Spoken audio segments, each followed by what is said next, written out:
नमस्कार।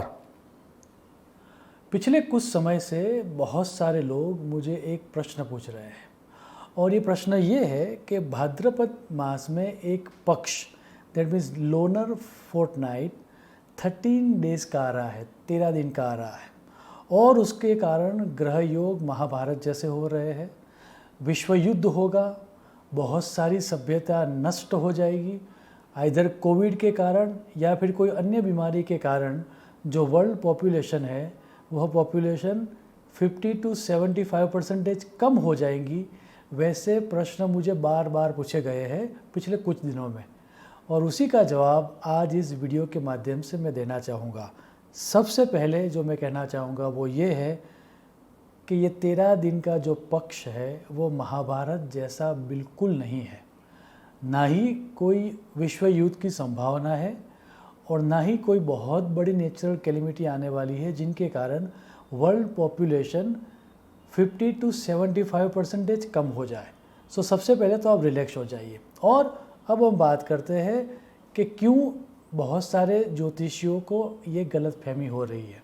सर्वप्रथम हम बात करेंगे 13 दिन के पक्ष की और आपको जान के आश्चर्य होगा कि चंद्रमा का जो एक नाम है वह नाम है पंचदश और ये नाम इसलिए है क्योंकि 15 दिन चंद्र बढ़ता है और 15 दिन चंद्र घटता है। जब वो बढ़ता है तब उस पक्ष को हम शुक्ल पक्ष कहते हैं और जब वो घटता है तब उस पक्ष को हम कृष्ण पक्ष कहते हैं।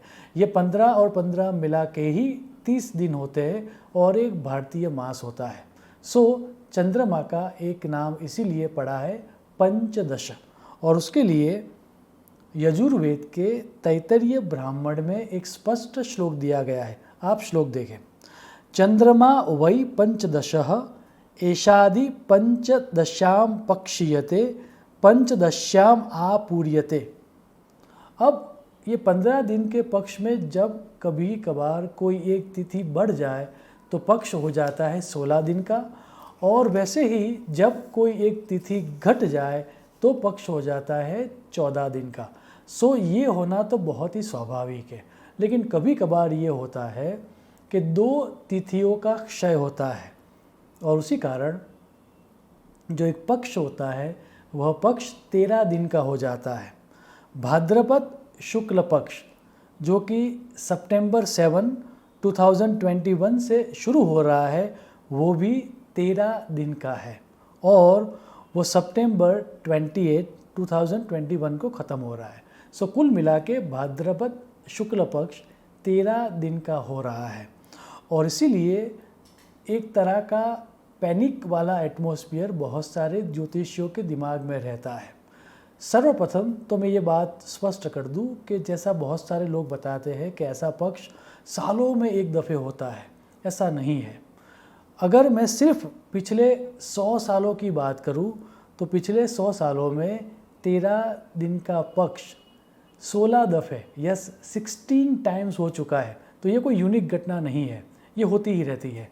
अगर मैं थोड़ा पीछे जाऊँ तो 2010 में वैशाख शुक्ल पक्ष जो कि स्टार्ट हुआ था मई 15, 2010 से लेकर मई 27, 2010 वो भी 13 दिन का था। उससे थोड़ा और पीछे जाओ तो 2005 में कार्तिक शुक्ल पक्ष नवंबर 3, 2005 से स्टार्ट हुआ था और वो ख़त्म हुआ था नवंबर 15, 2005 में। वो भी 13 दिन का पक्ष था। अब इतनी मेमोरी तो हम सबके पास है कि 2010 में भी कोई विश्व युद्ध नहीं हुआ था, ना ही 2005 में कोई विश्व युद्ध हुआ था। वैसे ही 2021 में भी विश्व युद्ध होने की संभावना नहीं है। अब जिसका रेफरेंस दिया जाता है बार बार सभी पोस्ट में या सभी यूट्यूब वीडियोस में या फेसबुक की पोस्ट में या फिर इंस्टाग्राम पे, वो जो फेमस श्लोक है वो मैं यहाँ पर शेयर करना चाहूँगा जिसका रेफरेंस लोग देते हैं। महाभारत का ये श्लोक है, चतुर्दशीम पंचदशीम भूतपूर्वांच षोडशीम इमाम तु नाभिजानामि अमावास्यम त्रयोदशीम। यह पहला श्लोक है, लेकिन उसके बाद वेद व्यास जी इससे भी ज़्यादा महत्वपूर्ण श्लोक देते हैं और वहाँ पर वो कहते हैं चंद्र सूर्यावुभो ग्रस्तावेक मासे त्रयोदशीम अपर्वणि ग्रहावेतौ प्रजाः संक्षपयिष्यतः। अब यहाँ पर वेद व्यास जी दो कंडीशन को दिखाते हैं। सबसे पहली जो कंडीशन है वो है अमावास्याम त्रयोदशीम, अर्थात 13 दिनों के बाद आने वाली अमावस्या। उसका अर्थ ये हो गया कि व्यास जी बात कर रहे हैं कि महाभारत के समय में अमावस्या 13 दिनों के बाद हुई थी, अर्थात कृष्ण पक्ष था, शुक्ल पक्ष नहीं था। जबकि 2021 में तो भाद्रपद शुक्ल पक्ष है, तो यहाँ पर महाभारत जैसे योगी नहीं है। दूसरा जो सिद्धांत है वो तो उससे भी ज़्यादा महत्वपूर्ण है, जहाँ पर वेद व्यास जी ये कहते हैं महाभारत में, चंद्र सूर्याभुभो ग्रस्तावेक मासे त्रयोदशीम, अर्थात चंद्र और सूर्य दोनों का ग्रहण हुआ है। लूनर एक्लिप्स भी हुआ था और सोलर एक्लिप्स भी हुआ था उस 13 दिनों के अंदर। 2021 में चंद्र ग्रहण भी नहीं हो रहा है और सूर्य ग्रहण भी नहीं हो रहा है इस भाद्रपद शुक्ल 13 दिनों के पक्ष में। सो महाभारत जैसे तो ग्रह योग है ही नहीं, ये स्पष्ट हो जाता है। तो फिर सवाल जगता है कि 13 दिनों का जो ये योग बन रहा है उसमें वाकई में होता क्या है, और उसका जवाब मिलता है हमको मुहूर्त गणपति नामक ग्रंथ से। वहाँ पर एक श्लोक दिया गया है, त्रयोदश दिनः पक्षो यस्मिन् वर्षे भवेत् तदा प्रजानाशः अथ दुर्भिक्षम तथा भूमि बुजाम क्षयः। श्लोक को डिकोड करके समझते हैं। यहाँ पर यह कहा गया है कि जिस वर्ष में 13 दिन का पक्ष होता है उस पूरे वर्ष में प्रजा का नाश, अकाल एवं राजाओं का क्षय होता है। अर्थात उसका ये अर्थ ये हो गया कि ये भाद्रपद शुक्ल पक्ष में हो रहा है, तो ये पूरा संवत्सर या वर्ष के अंदर इस पक्ष की इफ़ेक्ट रहेगी। अब जैसा कि हम सबको पता है 13 अप्रैल 2021 से हमारा संवत्सर स्टार्ट हो चुका है, जिसका नाम है प्लव नामक संवत्सर, और वो रहने वाला है अप्रैल 1 2022 तक। तो ये समय के दौरान एक दफ़े ये 13 दिन का पक्ष हो जाए, उसके बाद उसकी उसका जो नेगेटिव रिजल्ट है वो मिलना स्टार्ट होता है।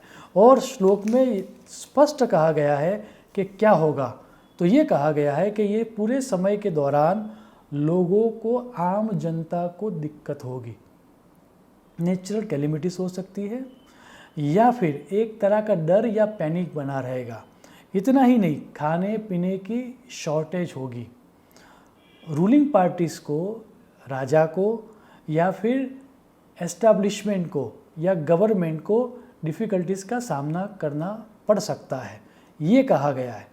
इसके अलावा इंडस्ट्रियलिस्ट को या जो बहुत सारा मोनोपोली एंजॉय कर रहे हैं वैसे बिजनेसेस को दिक्कतें आ सकती है। ये पूरी घटना में कहीं पर भी विश्व युद्ध की तो बात ही नहीं है। अब इसके अलावा जो दो योगों का नाम लेके बहुत ज़्यादा घबराया जाता है, वो दो योग है, काल योग और विश्व दृष्ट योग। उसके बारे में भी हम बात करेंगे। सबसे पहले बात करेंगे हम काल योग के बारे में, क्योंकि 13 दिन का पक्ष होता है, उसको काल योग भी कहा गया है और उसको विश्व दृष्ट योग भी कहा गया है। सो काल योग के बारे में ज्योतिर्निबंध नामक ग्रंथ में यह श्लोक दिया गया है कि हमें 13 दिनों के अंदर या 13 दिनों का जो ये योग है, अब याद रहे कि ये जो काल योग है या विश्व दृष्ट योग है, उसका जो रिज़ल्ट मिलता है वह रिज़ल्ट सिर्फ और सिर्फ जब ये पक्ष घटित होता है। दैट मीन्स ये 13 दिनों के अंदर ही उसका रिज़ल्ट मिलता है, उससे पहले भी नहीं और उसके बाद भी नहीं। अब ज्योतिर्निबंध ग्रंथ में काल योग के लिए यह श्लोक दिया गया है, पक्षस्य मध्ये द्वितिथि पतेताम तदा भवेद रौरव काल योगः पक्षे विनिष्टे सकलम विनिष्टम इत्याहु आचार्य वराह समस्ताः। अर्थात जिस पक्ष में 2 क्षया तिथि होती है वह 13 दिन का पक्ष काल योग कहा जाता है और उस काल योग में उल्कापात या सुनामी जैसी विनाशकारी घटनाएं घटित होती है। याद रहे यहाँ पर श्लोक में युद्ध, महायुद्ध या महाविनाश जैसे शब्द का उल्लेख किया ही नहीं गया। अब उसके बाद बात करते हैं विश्वध्वस्त योग, और उसके लिए महर्षि वशिष्ठ के द्वारा रचित पीयूष धारा टीका में यह सूत्र दिया गया है। अब सूत्र देखें, विश्वध्वस्त अपि पक्षे 13 दिने पक्षे यस्मिन् पक्षे त्विथि द्वय ह्रासः स 13 दिनात्मकः पक्षः अति निंद्यतः। अर्थात 13 दिन का पक्ष जहाँ 2 तिथियों का क्षय होता है उसकी इफ़ेक्ट पूरे विश्व के ऊपर होती है।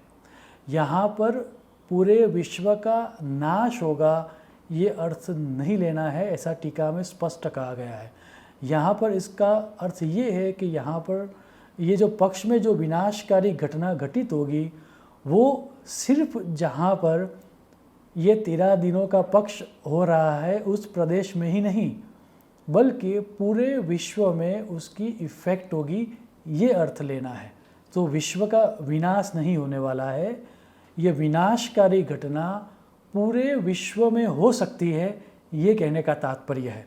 तो फिर सवाल ये जगा जाता है कि ये 13 दिन जो इतने अशुभ माने गए हैं वो किस कारण से अशुभ माने गए हैं, और उसका जवाब देने के लिए ये शास्त्रों में ये कहा गया है कि पूरे विश्व में कुछ कार्यों के लिए ये पक्ष अशुभ माना गया है। तो अब सवाल जगेगा कि कौन से कार्यों के लिए यह पक्ष अशुभ माना गया है, और उसके लिए मैं यहाँ पर थोड़े बहुत रेफरेंसेस देना चाहूँगा शास्त्र में से। सबसे पहला रेफरेंस है व्यवहार चंडेश्वर नामक ग्रंथ में से, और वहाँ पर कहा गया है 13 दिने पक्षे विवाह आदि न कारयेद गर्गादि मुनयः प्रायुः कृते मृत्युस्तदा भवेत्। श्लोक को डिकोड करके समझते हैं। श्लोक ये कहता है कि 13 दिन के पक्ष में विवाह या पार्टनरशिप जैसे कार्य नहीं करने चाहिए, अन्यथा वह ज़्यादा टिकते नहीं हैं। कहने का तात्पर्य ये है कि ये 13 दिनों के दौरान यूनिवर्स में एक तरह की अनस्टेबल एनर्जी होती है। During those kind of unstable energies अगर हम कोई ऐसा कार्य करना स्टार्ट करें कि जिसमें स्टेबिलिटी चाहिए, जैसे कि विवाह हो गया, शादी हो गई, या फिर पार्टनरशिप हो गई, या लॉन्ग टर्म कमिटमेंट हो गया, तो वो सब कार्य जो है उन सब कार्यों में हमें सफलता नहीं मिलेगी, यह कहने का तात्पर्य है। इतना ही नहीं, श्लोक का दूसरा चरण जो कहता है गर्गादि मुनयः प्राहुः, उसका अर्थ ये हो गया कि गर्ग आदि ऋषि मुनियों ने भी ऐसा कहा है। उसका अर्थ ये हुआ कि ये पक्ष बहुत दफ़े पहले भी घटित हो चुका है, तभी तो ऋषि मुनियों ने उसके बारे में बातचीत की है। अब इसी लिस्ट में कि कौन सा कार्य हमें नहीं करना चाहिए, उसी लिस्ट में आगे बढ़ते हुए ज्योतिर्निबंध नामक ग्रंथ में ये लिस्ट थोड़ा आगे जाके बताया गया है, और वहाँ पर कहा गया है उपनयनम परिनयनम वैश्मारंभादि कर्मणि यात्राम द्विक्षय पक्षे कुर्यात न जिजीविषु पुरुषः। श्लोक को अगर पूरी तरह से डिकोड करके समझे तो ये समझ में आता है कि उपनयनम अर्थात जनेऊ धारण करना, या फिर उसमें भी ज़्यादा डिटेल जाके पढ़े तो ये समझ में आता है कि सीखने की तैयारी, कुछ नया सीखने की तैयारी, दैट मीन्स कुछ नया सीखना। तो कुछ नया सीखने की तैयारी हमें ये पक्ष में नहीं करनी चाहिए।